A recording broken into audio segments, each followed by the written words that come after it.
원혜영 국회의원이 총선 불출마를 선언했습니다. 이에 민주당에서 김만수 전 부천시장과 서영석 전 도의원이 오정구 출마 의사를 밝혔습니다.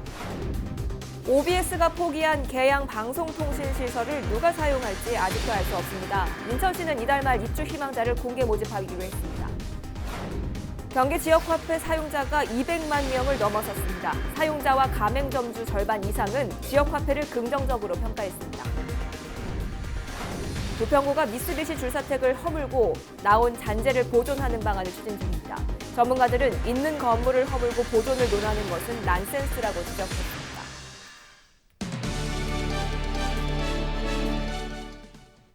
시청자 여러분 안녕하십니까? 헬로티비 뉴스 시작합니다. 오늘의 첫 소식입니다. 방통위가 OBS 경인TV에 제허가 보류를 통보했습니다. 인천시민사회는 그동안 설립 조건이었던 인천 사옥 이전이 지켜지지 않은 만큼 제허가는 불가하다고 비판해왔는데요. 게다가 이전하기로 했던 계양 방송국 부지는 1년이 넘도록 주인을 찾지 못하고 있습니다. 이정하 기자가 보도합니다. OBS 경인TV는 지난 2009년까지 방송국 본사를 인천으로 이전하기로 했습니다. 그로부터 10년이 지났지만 약속은 지켜지지 않았습니다. 인천시민사회는 거세게 반발했습니다. 인천 지역 시민들과 시청자들을 위해서 일을 하겠다 이런 약속을 했는데 창립 이후에 지금 네 번째 재허가 과정에서도 그런 약속이 한 번도 안 지켜졌습니다. 과연 그러면 OBS가 인천 지역의 방송으로서 역할을 제대로 할 수 있는지는 문제 제기를 하고 있는 거고요. 인천 시청자들은 OBS 방송 제허가 반대 운동을 지속적으로 벌일 거고요.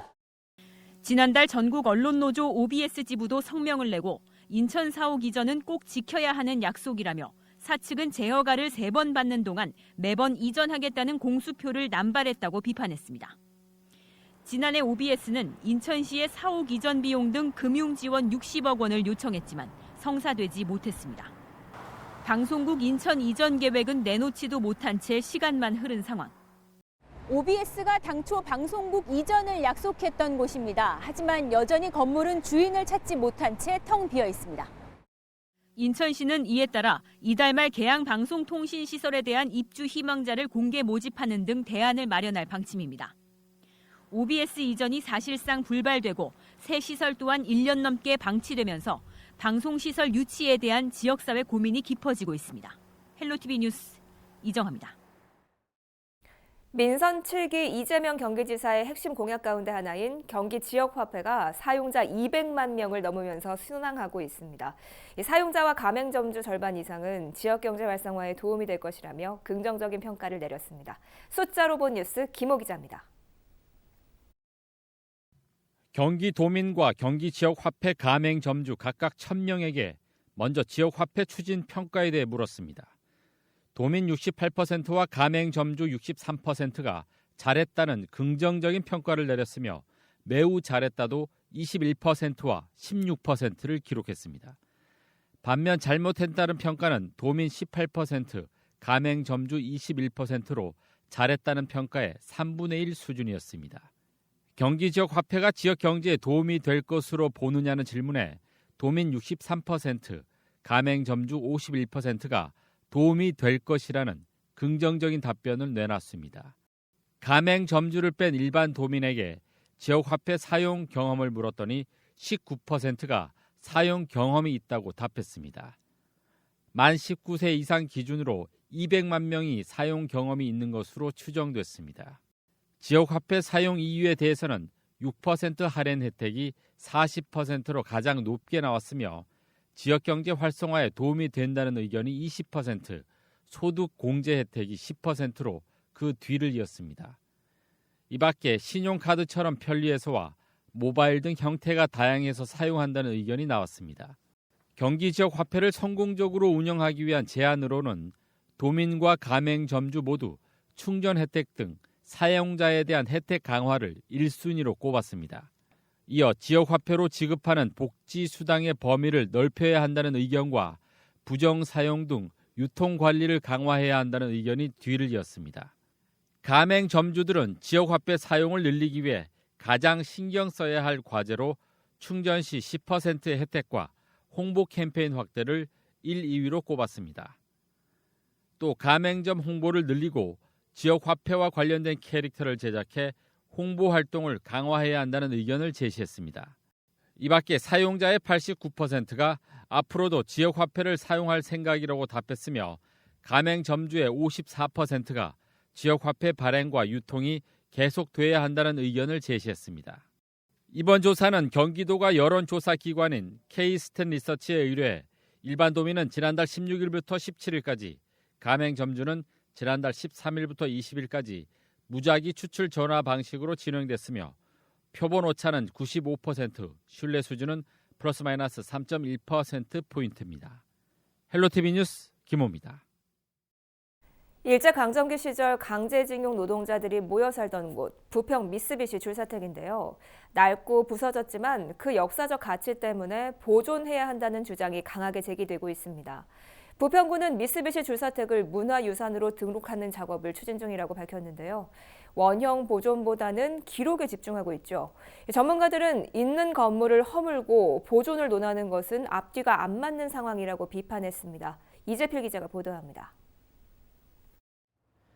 부평 미쓰비시 줄사택, 일제강점기 시절 강제징용 노동자들이 모여 살았던 곳입니다. 전문가들은 일제강점기 시절의 아픔을 간직한, 그리고 부평의 근현대사를 확인할 중요한 가치를 지닌 곳이라고 미쓰비시 줄사택을 평가했습니다.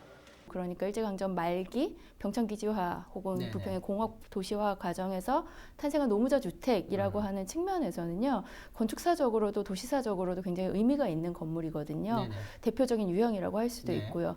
그렇기 때문에 이곳에 대한 보존이, 그러니까 전체적인 계획 수립이 네. 일단 가장 시급하다고 생각됩니다. 현재 남아있는 줄사택은 모두 6개 동. 부평구는 이런 역사적 가치에도 불구하고 이 중 4개 동을 주차장 건립을 위해 곧 철거할 계획입니다. 부평구도 미쓰비시 줄사택의 가치를 인정하고 있는 상황. 하지만 철거를 결정했습니다.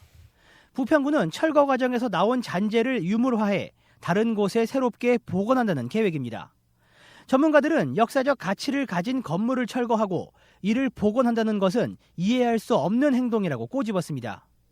어쩔 수 없이 없어졌을 때 그것을 복원을 하는 것이지, 현재 있는 것을 스스로 없앤 다음에 복원을 하는 거는 네. 사실은 문화유산을 바라보는 입장에서는 정말 이해가 안 가는 사실은 방법이라고 할 수 있습니다. 부평구는 미쓰비시 줄사택의 문화유산 기록화 작업을 본격적으로 시작했다고 밝혔습니다. 하지만 철거를 전제로 한 부평구의 계획에 전문가들은 우려를 나타내고 있습니다. 헬로티비 뉴스 이재필입니다. 내년도 총선 예비 후보자 등록이 이제 일주일도 채 남지 않았는데요. 지난 11일 원혜영 국회의원이 총선 불출마를 선언하면서 그의 지역구인 오정구에 관심이 쏠리고 있습니다. 현재까지 어떤 후보자들이 오정구에 출마 의사를 밝혔는지 취재 기자와 이야기 나눠보겠습니다. 김진재 기자 스튜디오에 나와 있습니다. 네, 김 기자, 앞서 얘기했듯이 원혜영 의원이 불출마를 선언했는데요. 이 소식부터 전해주시죠. 네, 이 원혜영 국회의원 부천에서 정말 오랜 기간 활동한 정치인이라고 할 수가 있는데요. 지난 1992년 14대 국회의원으로 시작해 약 30년 동안 국회의원직 5번과 부천시장직 2번을 거쳤습니다. 불출마 기자회견에서도 이런 세월을 생각하면서 소회를 밝혔는데요. 원 의원은 부천에 세계 최초로 버스 안내 시스템을 도입하고 또 국회 선진화법을 제정하는 등 보람이 있었다고 이야기했습니다. 하지만 개헌 그리고 선거제도 개혁, 국회 개혁 등 마무리를 짓지 못한 것은 안타깝고 아쉽다고 밝혔습니다. 그러면서 그간 함께해온 후배와 동료 정치인들이 그 소임을 다해줄 것으로 믿는다고 이야기하기도 했습니다. 네, 사실상 이제 정계를 떠나겠다는 의사를 밝혔는데요. 어쨌든 이제 원혜영 의원이 오랜 기간 터를 잡았던 오정구에 새로운 인물이 나서게 될 텐데 김만수 전 부천시장이 오정구를 나올 것으로 예상되고 있죠. 네, 맞습니다. 이제 그간 김만수 전 시장은 원혜영 국회의원이 총선에 출마할 경우에 같은 지역구인 오정구에는 출마하지 않겠다 이렇게 의견을 밝혔었는데요. 지난 11일이죠. 이 원혜영 국회의원이 총선 불출마를 선언하자 자신의 SNS를 통해서 장문의 글을 올렸습니다. 과거 국회의원과 보좌관의 관계로 시작해서 부천시의원과 부천시장의 관계 등을 거쳐서 원혜영 의원과 그동안 쌓아왔던 인연을 설명을 했는데요. 네. 그러면서 마지막에 자신은 이제 앞으로 몇 년간은 정치 영역에서 최선을 다해 정권 재창출에 기여해야겠다고 생각한다라는 말을 통해서 이 오정구 출마 의사를 드러냈습니다. 네. 또 같은 민주당에서 서영석 전 도의원이 오정구의 출마 의사를 밝혔습니다. 서영석 전 도의원은 오는 13일 부천시청 브리핑룸에서 기자회견을 열고 오정구의 출마를 이제 공식화할 계획입니다. 오늘 서영석 전 의원과 전화 통화를 해봤는데요. 서 전 의원은 자신의 강점을 묻는 질문에 대해서 사실 이제 김만수 시장이랑 붙게 되잖아요. 네. 그래서 그간 시의원 3번과 도의원 1번을 거치면서 지역민들과 신뢰를 쌓아왔다면서 이런 부분에 있어서는 경쟁력이 있을 것이다 이렇게 밝히기도 했습니다. 이 때문에 민주당에서는 김만수 전 시장과 서영석 전 도의원의 공천 경쟁이 치열할 것으로 예상이 됩니다. 네, 민주당에서 김만수 전 시장과 서영석 전 경기도의원의 출마가 예상된다 이런 얘기 들어봤는데 오정구에서 다른 당들은 어떤 분위기입니까? 일단 자유한국당이라던가 정의당 같은 경우에는 지역 당협위원장들이 총선에 출마할 것으로 예상되고 있습니다. 자유한국당의 경우에는 안병도 위원장이 오정구의 당협위원장으로 있는데요. 한국당에서는 안병도 위원장이 단일 후보로 출마할 계획입니다. 다만 예비 후보자 등록은 예비 후보자 등록일이 17일부터 시작인데 네. 그 당일인 17일이 아니라 그 이후에 조금 지나서 이루어질 것으로 보이고요. 안병도 위원장은 오정구가 이제 기존의 여당이 당선되던 지역구인 만큼의 야권 통합도 어느 정도는 염두에 두고 있다 이런 의사를 밝히기도 했습니다. 정의당은 이 구자호 당협위원장이 출마 의사를 밝혔습니다. 이번 총선에 정의당은 원미갑을 제외한 원미을과 오정구, 소사구 권역의 각 지역의 당협위원장들이 출마할 계획을 가지고 있는데요. 현재 기자회견을 계획하고 있는데 위원장들 개별로 할지 아니면 공동으로 함께 할지는 아직 정해지지 않았다고 합니다. 네, 알겠습니다. 오는 17일이면 예비 후보자 등록이 시작이 될 텐데요. 원혜영 국회의원이 불출마를 선언하면서 누가 오정구를 차지하게 될지 관심이 집중되고 있습니다. 이후 추가 소식 들어오는 대로 전해 듣도록 하겠습니다. 김준재 기자 수고했습니다.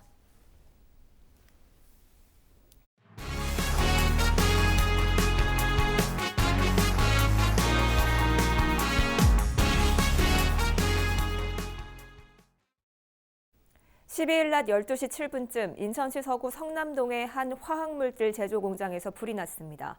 화재로 공장 직원 등 4명이 부상을 입고 인근 병원으로 이송됐는데요. 이 중 2명은 중상인 것으로 알려졌습니다. 특히 진화 작업을 하던 소방관 1명도 턱에 화상을 입었는데요. 공장 안에 있던 55명 전원 대피한 것으로 알려졌습니다.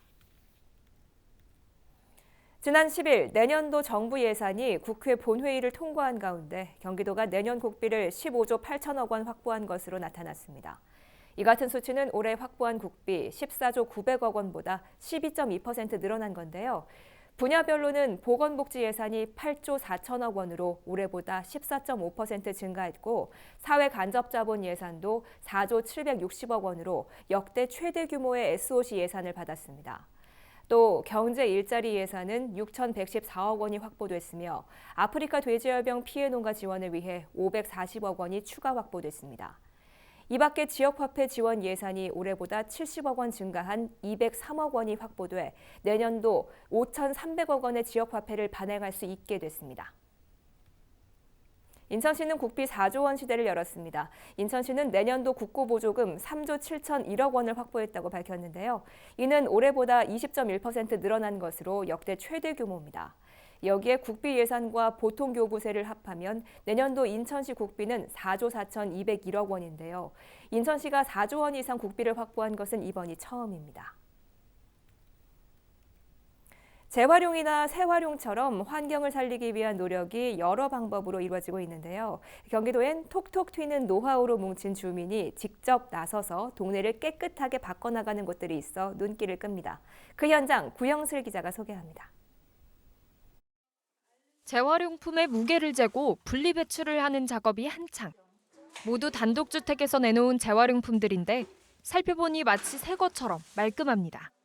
주민들이 자발적으로 깨끗하게 분리배출을 실천하는 이곳은 일명 재활용 정거장. 이곳에서 아낄 수 있는 쓰레기 처리 비용은 고스란히 주민에게 돌아갑니다.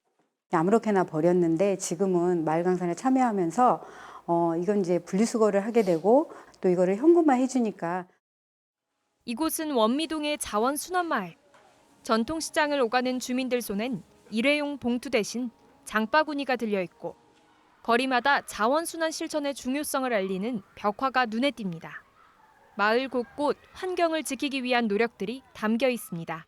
많이 홍보를 하고 있기 때문에 지금 거리를 다녀보면 진짜 주민들이 실감하고 있습니다. 깨끗하다고. 이렇게 환경을 살리기 위한 노력을 실천하고 있는 경기 지역의 자원순환마을. 경기도가 마을 10곳과 함께하는 자원순환마을 만들기 성과공유회를 열었습니다.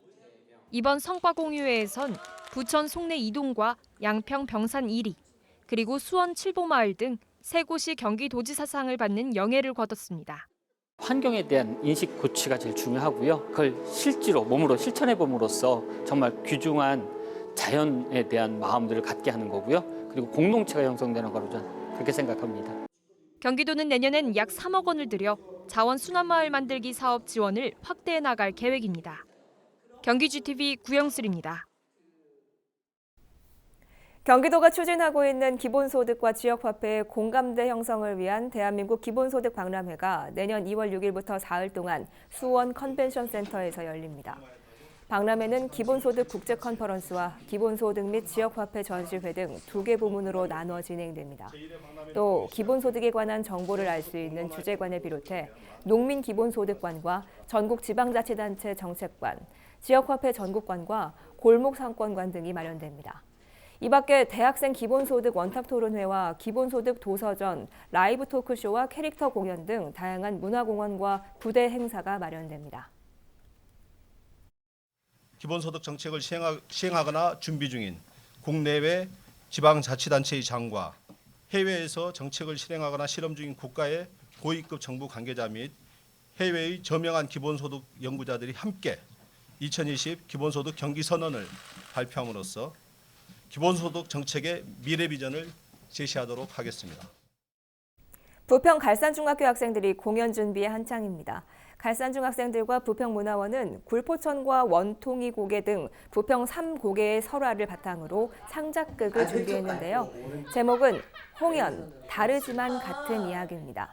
공연은 오는 19일 오후 2시 30분 부평 문화사랑방에서 진행됩니다. 김포시가 내년부터 주민자치회를 실시합니다. 이에 따라 김포시는 기존 14개 읍면동에 있던 주민자치위원회를 주민자치회로 바꿉니다. 주민자치회는 앞으로 자치계획을 스스로 수립하거나 주민총회를 열어 지역 문제를 해결하는 역할을 수행합니다. 모집 공고는 12월 24일 전후 각 읍면동 홈페이지나 게시판에 게시될 예정입니다. 참여를 원하는 주민은 각 읍면동 사무소에 신청서를 제출하시기 바랍니다.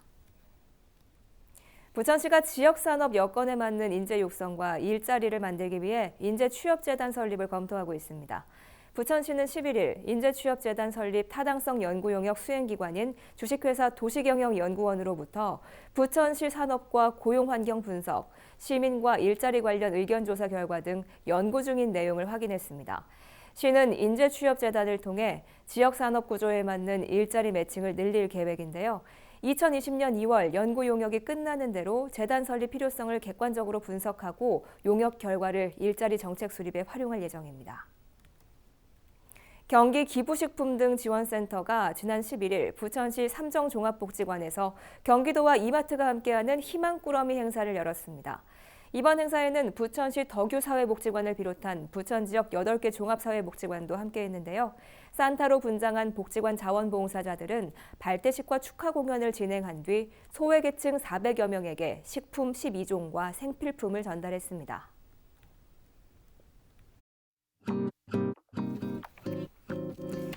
날씨 알아보겠습니다.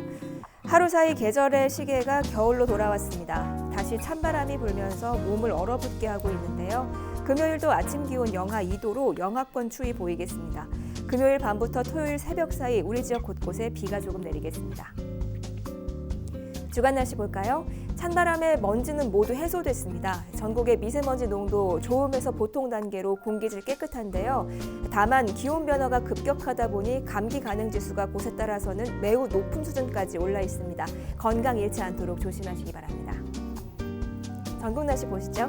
금요일 밤부터 강원 영서 지역에는 눈이 내려 최고 5cm까지 쌓이겠습니다. 충청 이남 지역은 대체로 맑은 날씨 보이겠습니다. 바다 날씨 보시죠.